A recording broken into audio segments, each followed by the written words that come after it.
Hello, fellow dogmen, dog ladies, YouTubers. Hope everybody is doing well today on Sunday afternoon. I hope everybody had a great weekend. Too short, I know. There always are.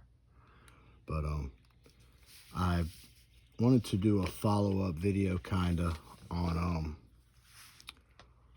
the video I did yesterday about the legal stealing and extortion kind of thing, where how can someone take your animals that you paid money for when they haven't charged you with a crime, but yet won't let you get them back either. And this gentleman messaged me, and real super nice guy, but he's an APBT enthusiast. He has some old blood that he's been raising for years. He's also a 30-year on the force, retired, or was on the force, retired law enforcement. And so we had a long conversation for about an hour and a half. And basically what it boils down to is dogs have been humanized not just by opinion, but by law. Now a dog is considered a member of the family, not just an animal like a horse or a cow or something like that. They're not considered like, I don't know, they're considered a person now, like a human. They're considered a family member by law and in the courts. So what that means is, let's say they confiscate your dogs and haven't charged you with a crime yet, but the investigation is still ongoing. Well, they can't very well, let's say it wasn't dogs, it was a child. So they can't very well release the child back into the custody of the parents into what could potentially be a dangerous situation. So that answered a lot of questions for me, because now I see why it's legal. They're playing every angle they can, and they're using these laws to do it. And so we got to talking about how to prevent something like this, how to avoid certain situations like this, to where they could find something they didn't like, twist it or turn it, and make it into something that it's not, just to have enough probable cause or evidence to confiscate your dogs slash human being, or whatever you might want to say. But so number one is, no one is allowed on your premises, on your property, unless they have a warrant. Don't ask them to that. Just, if they say, can we look around, you just say flat out no, with respect but firm. And another one is, hide your dogs from the public eye, somewhere where passerbys can't see them openly, because everyone's opinion of these dogs is altered in either a positive or a negative way, due to the media and things like that, or personal experiences they've had with a American Pit Bull Terrier, so to speak. So another thing is, if you live somewhere where it's cold, or even if it's hot, because some places now, if it gets up to a certain degree in the summer, you're required to bring your dog inside. And if it gets down below a certain degree in the winter, you're required to bring your dog inside by law, or city ordinance, or whatever it might be. So what I would suggest, and is like the one thing in Illinois where he had the double-walled, insulated dog houses, to where it actually had a dog house inside the dog house, and the dog was out wandering or whatever. I don't know.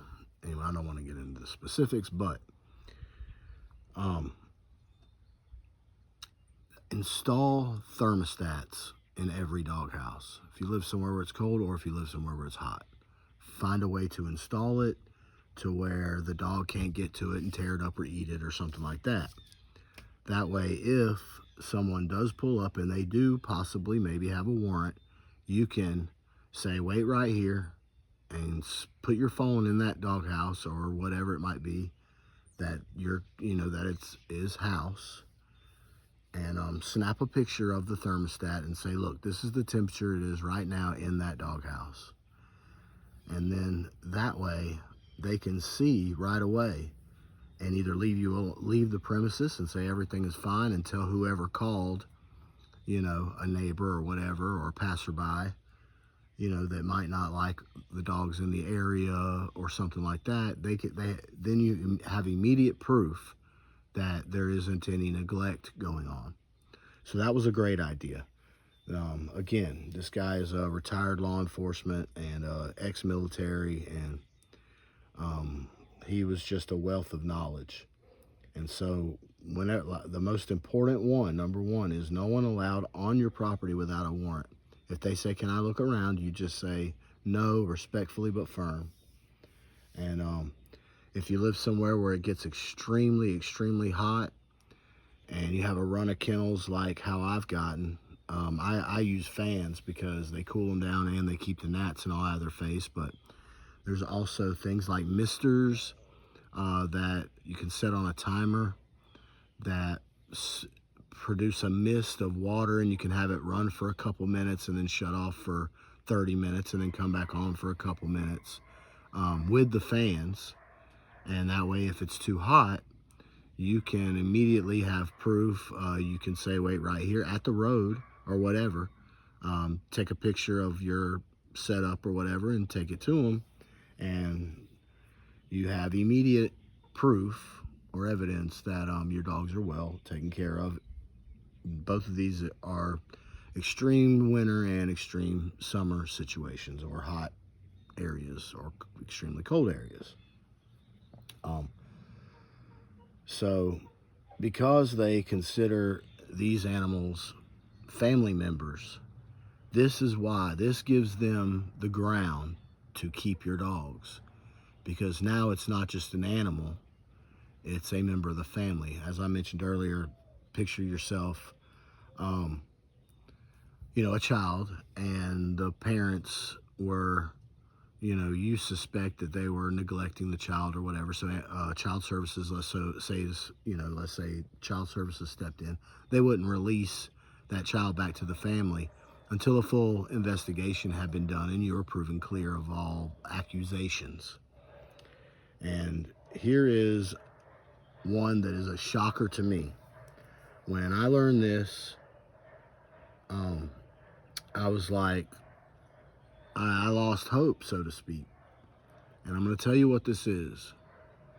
Because it's considered a family member, just like a child, so to speak, hearsay and opinions are admissible in court and used as evidence.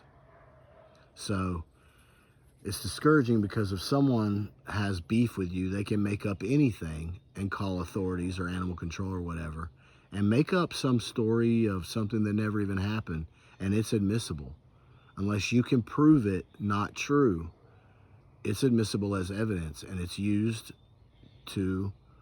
as evidence to confiscate dogs, just like in a child welfare situation. So that's discouraging, to say the least. So I guess I would suggest make sure you're good with all your neighbors. Bake a pie every once in a while. Take it to your neighbor. Just make sure they are your friends and they have no reason to, I don't know, cause you any problems. Let's just say it like that. So that is very, very discouraging to know that hearsay is, and it only applies to like child rape, like molestation, or like a pedophile deal, or in dog fighting.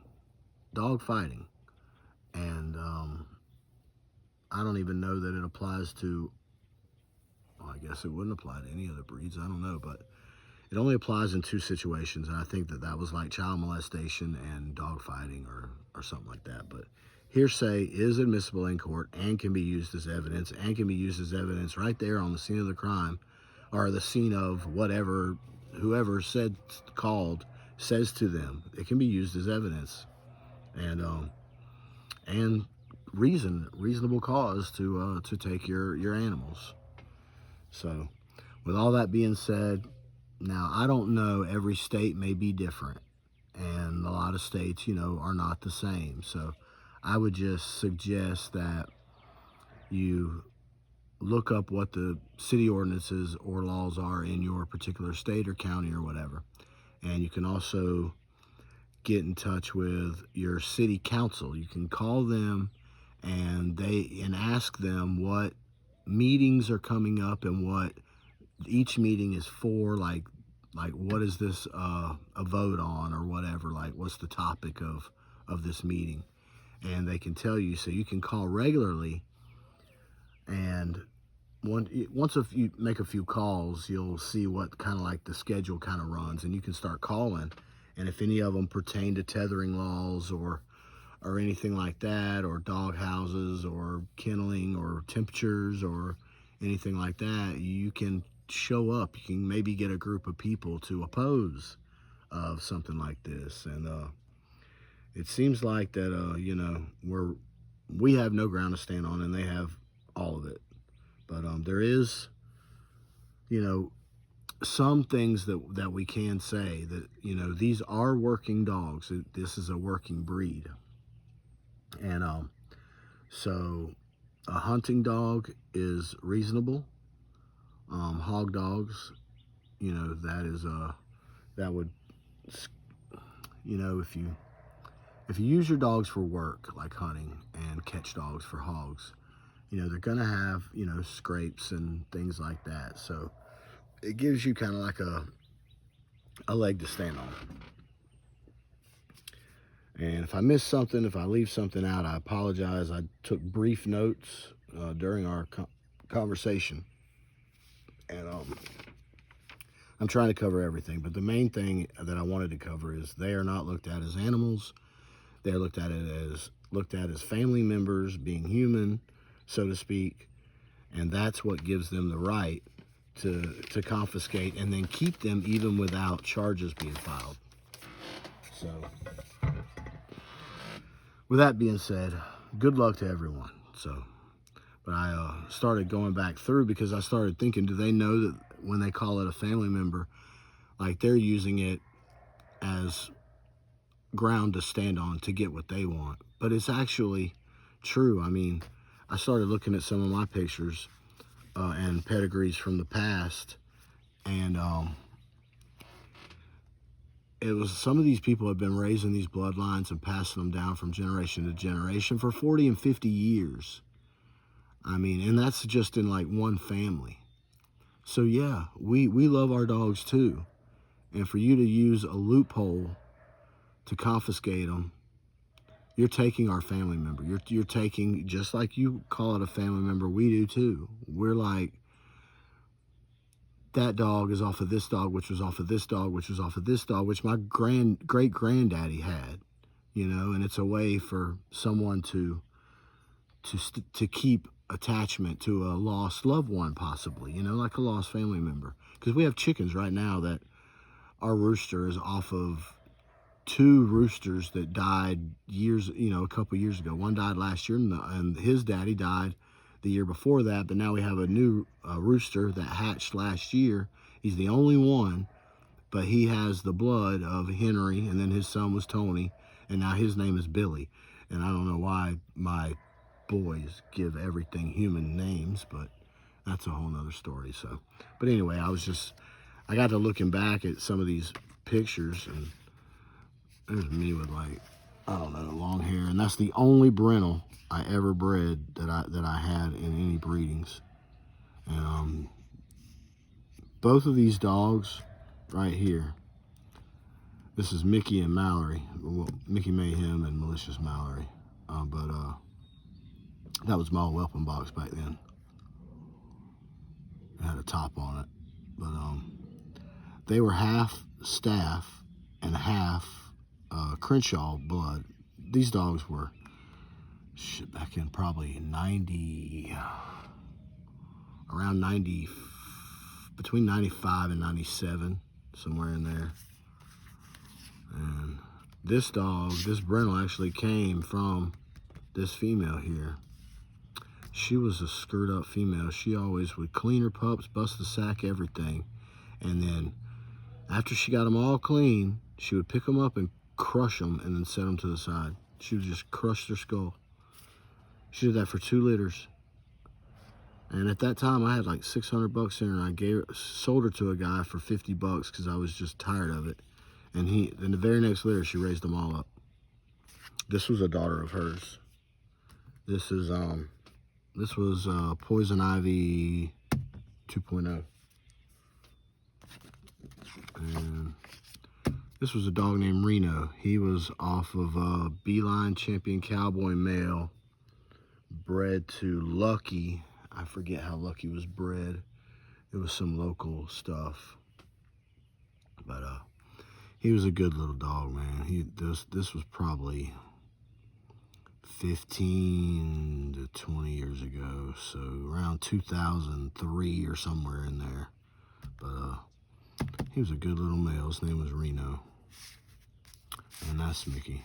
This dog right here was the roughest dog, I swear. People said he was a 20-minute cur, and I would say, well, you know, it'd take a hell of a dog stay with him for 20 minutes. But those are some old photographs. And this is, that's actually Mallory, that black and white one I just showed you right here. But this is an old dog. This is showing some old, some of the old Staff stuff that I had. So when I first got into dogs, I had dogs that didn't have papers. And so after learning that in White Path, that was a litter mate to my black and white male that I was just talking about. But you know, a good dog is where you find it. That's correct. And it doesn't take papers on a dog to make him great. All this is true. But for me, since I've been in the dogs, which is over 30 years, my hobbies had to pay for itself. So I was told, there's this old guy named Westbury. His nickname was Pepsi. If you heavy into the dog scene 25 years ago, then you probably know Divine and them, and then he's long since passed on, Westbury. His nickname, whatever, was Pepsi. And this man was crazy, and he scared the bejesus out of me, because he could look at you like he's gonna kill you, but be telling a joke. You never knew what was on this man's mind. I mean, the first time I met him, he kept looking at me and looking above the door, and I was still standing in the doorway, and he just kept looking up, and I was like, what are you looking at? And I looked up, and it was a sawed-off double-barrel shotgun, and I'm like, all right, man, if you want me to leave, I'll leave. But yeah, this is some of my old stuff, and goes back to 1999. And now this right here, you would think, this is another reason why you can't go by the paperwork, because I don't know if you guys can see this, but for a second, he had Boyle's Bolt Action in the 3rd, Vaughn Sandstorm in the 3rd, Sam's Brown Assassin in the 3rd. There's well, that's Westberg's a little bit, that's a different person. But Bull's Dirty Mary 1, 2, twice in the top generation. You had a Flower Sparky. This, I think, goes back to Roadblock Joey, which I ran this stuff for years, but this particular dog was crap. I mean, I bred it to everything I had and never got a decent litter. Yeah, Vaughn Sandstorm, Haika stuff. Yeah, there's that Oiler dog. So by this paperwork, you would think that this dog would be a hell of a dog, but it wasn't. I could not get anything off of this particular dog until I think I did breed it to that Beeline's Champion Cowboy stuff I had, and it produced, I would say about, it was like 50-50, like half were good, half were not. But that goes back to like 97. And then, let's see, get some of this stuff out of the way. But, which dog was it? Oh, this was that dog. So the same dog, but that was his pedigree that he gave me. And then whenever I purchased the dog, I sent in for my own papers. So yeah, these are Sorrell's Roadblock, Sorrell's Miller, Liberty Lady. Let's see, you got Robert's Cherokee Chief. And I thought, yeah, Kephart's, Bullison, Cummings Dutch Boy, you see that a lot, Burton's Hank. So just in like yeah, there's your Dirty Mary, Flower Sparky. This goes back to the plumber stuff, a little bit of that alligator stuff. There's some Hammonds, that's alligator stuff. And there it is, yeah. So I don't know if you can see it, but there's Roadblock Joey in the 4th, I believe. But and there's that Johnny Walker Red stuff off the Sorrells. That was supposed to be good stuff, you know. And yeah, this was she was born in 97. So anyway, I think I picked her up when she was about 5 months old, somewhere in there, but I never really got anything off of her that was worth mentioning.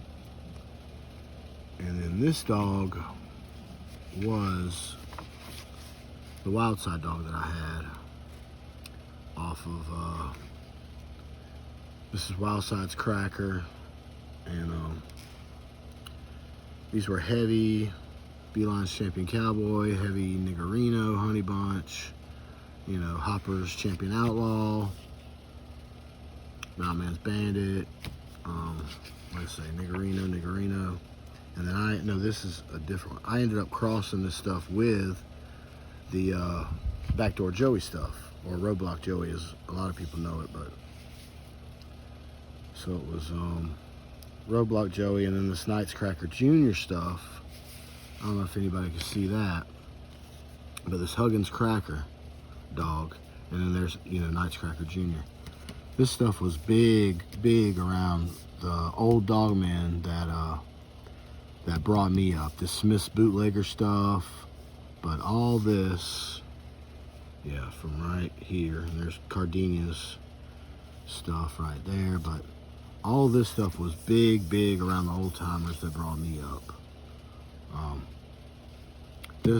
That Cracker dog, they said, was crazy that I got a old timer that actually had some of these dogs right here, and I'm trying to get him on here to do like an interview, because he's got some stories, man. He's got some stories. It's just now everybody's too scared to say anything or do anything. But this was a good dog. He was a good dog. And again, there's that Huggins Cracker stuff up top right here, and it's mixed with some of the Watchdog stuff. So this was when I was getting out of my. This was lucky. This is the dam to the little brown dog Reno I showed you.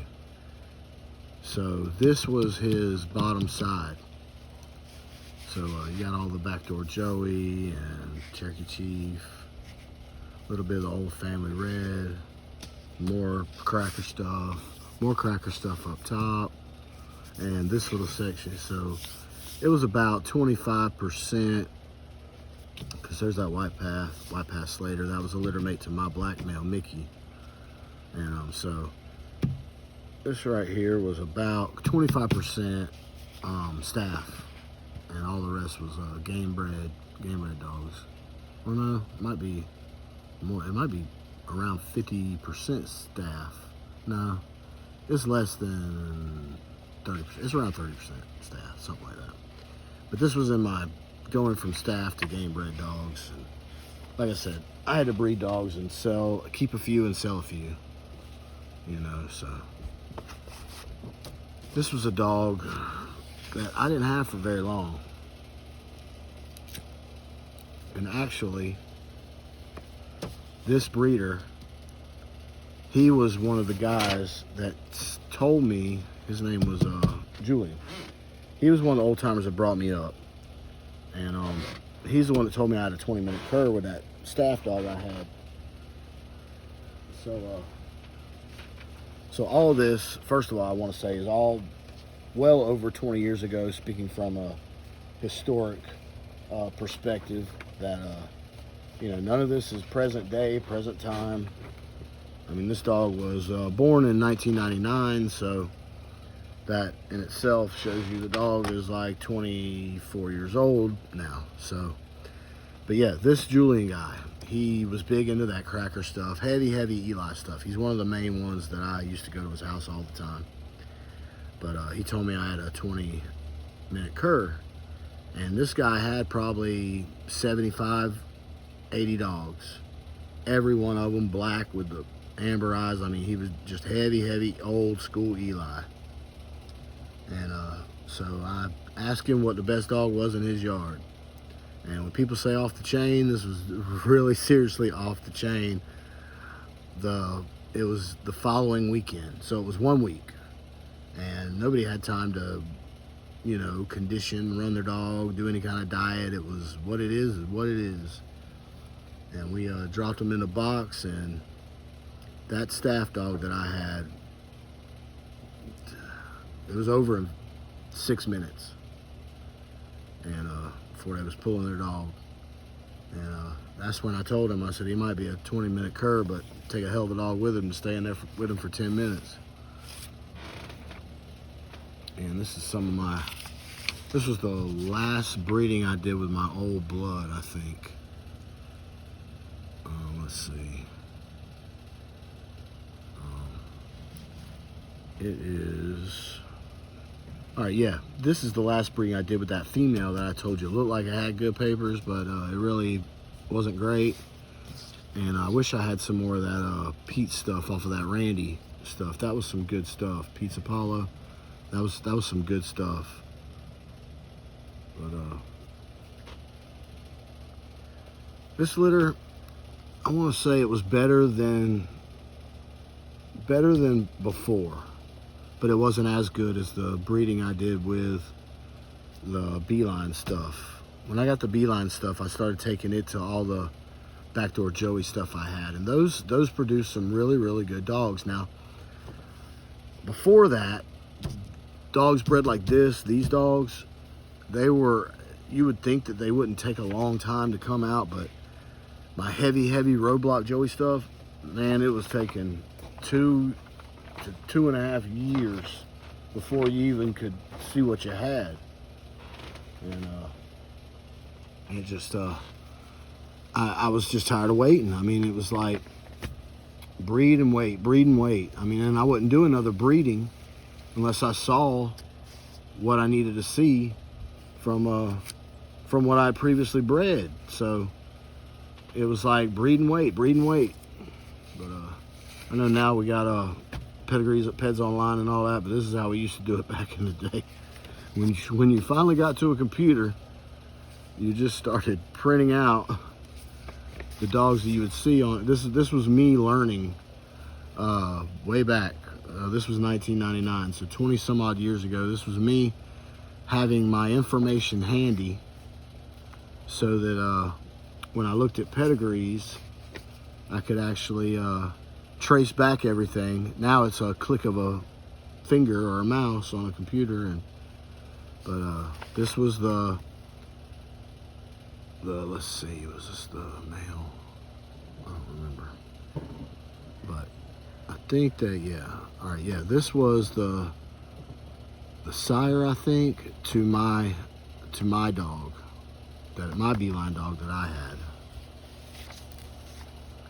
There's old Weed. Everybody knows Weed, right? Wild Side stuff. Used to see a lot of this when I was coming up in the dogs.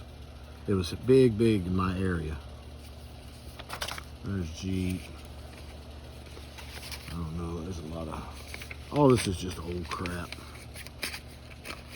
from, like I say, 20 some odd years ago. There's Rascal.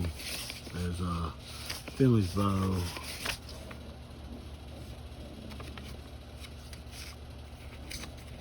Like I say, there's Rascal. There's Bolio. Yeah, this was my Bible, where Peds Online now has taken the place of all this, but this was my folder. This was, when I looked at Peds, I just referred to this folder so that I would know what I was looking at, so I could trace the bloodlines back and put dogs together. So yeah. Anyway, like I say, I just wanted to do a follow-up video, and I hope that all of this, you know, teaches us some guidelines that we have to stay inside these guidelines so that we don't, you know, lose anything that we love. So I hope everybody does great today, and I know tomorrow's Monday,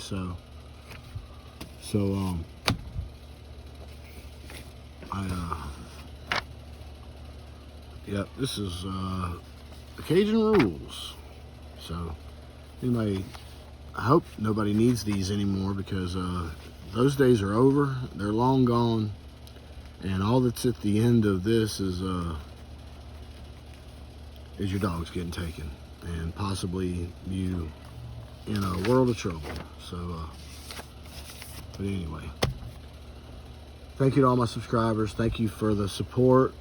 Thank you for my buddy that really shed some light on everything that I was wondering how the law works and operates. Thank you, sir. You're a big help. And I'll catch y'all in the next video.